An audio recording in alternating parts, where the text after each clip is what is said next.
चंद्रयान 3 चांद के चारों तरफ 19 किलोमीटर प्रति सेकंड की गति से घूम रहा है। इसकी गति निश्चित नहीं है, यह बढ़ भी सकती है। चंद्रयान 3 चांद के जितना ज्यादा करीब जा रहा है उतनी ही ज्यादा इसरो के वैज्ञानिकों को पसीने छूट रहे हैं, क्योंकि चंद्रयान 3 में बहुत सारी ऐसी इक्विपमेंट लगी है जिसे वैज्ञानिकों द्वारा तय समय पर स्टार्ट होना होगा, न तय समय से पहले न बाद। हर एक सेकंड कीमती होता जा रहा है। अगर उसमें किसी एक में भी देरी हुई तो लैंडिंग में दिक्कत आ सकती है। चंद्रमा की ग्रेविटी के हिसाब से चंद्रयान 3 की 38,520 किलोमीटर प्रति घंटे की मौजूदा गति बहुत ज्यादा है। धीरे धीरे इसे कम करके 3600 किलोमीटर प्रति घंटे की रफ्तार पर लाया जाएगा। अगर सब कुछ प्लानिंग के हिसाब से चलता है तो कुछ इस तरह से चंद्रयान अपने पड़ाव पर पहुंचेगा।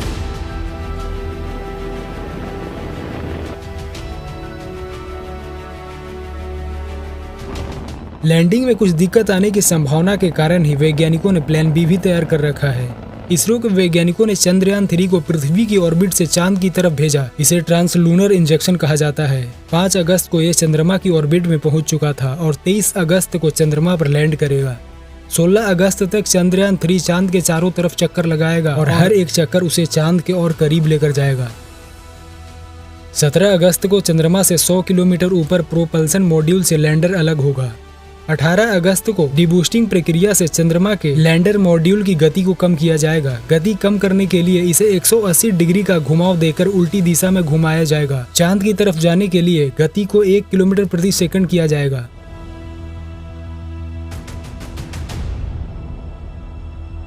20 अगस्त को ये लैंडर चांद के 30 किलोमीटर करीब जाएगा और अपनी गति को और कम करना शुरू करेगा। अगर इस गति को काबू नहीं किया गया तो ये बहुत बुरा संकेत होगा वैज्ञानिकों के लिए। अब धीरे धीरे चांद के चारों तरफ उसके ऑर्बिट की दूरी को कम करके 23 अगस्त को शाम करीब 5:47 पर चंद्रयान 3 के लैंडर को दक्षिणी ध्रुव के पास चांद की सतह पर उतारा जा सकता है।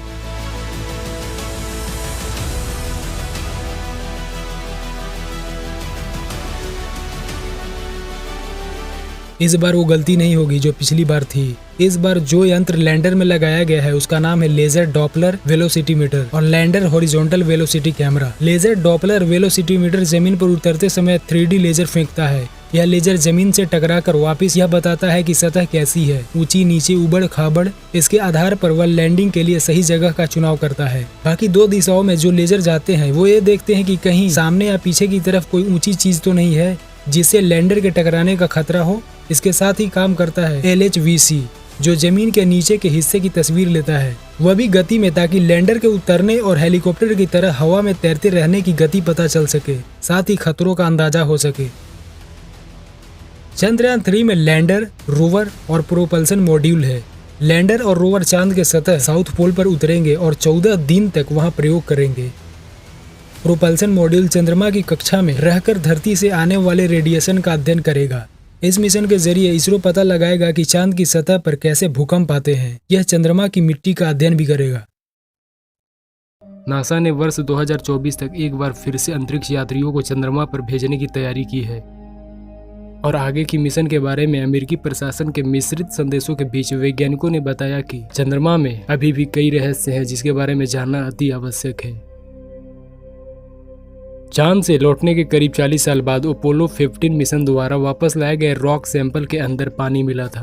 साल 2009 की खोज ने मून रिसर्च का एक नई युग की शुरुआत कर दी, क्योंकि इस रिसर्च ने बताया कि चंद्रमा के बनने के बाद से ही चांद पर पानी मौजूद है। भविष्य में स्पेस एक्सप्लोरेशन के लिए चंद्रमा पर पानी का होना महत्वपूर्ण है, क्योंकि इसका उपयोग पीने के पानी और रॉकेट ईंधन के लिए किया जा सकता है। पिछले 40 वर्षों से हम यह सोचते थे कि चांद बिल्कुल सूखा है, लेकिन चांद पर जल चक्र चलती है, पर यह काम कैसे करता है कोई नहीं जानता। यह भी हो सकता है कि इंसान अभी तक जल चक्र को समझा ही नहीं हो। भविष्य में स्पेस एक्सप्लोरेशन के लिए चंद्रमा पर पानी का होना महत्वपूर्ण है। तो आज का वीडियो इतना ही तक। इस वीडियो को लाइक कीजिए, इस वीडियो को शेयर कीजिए और चैनल को सब्सक्राइब करना बिल्कुल ना भूलें। Thank you. मिलते हैं अगली वीडियो में।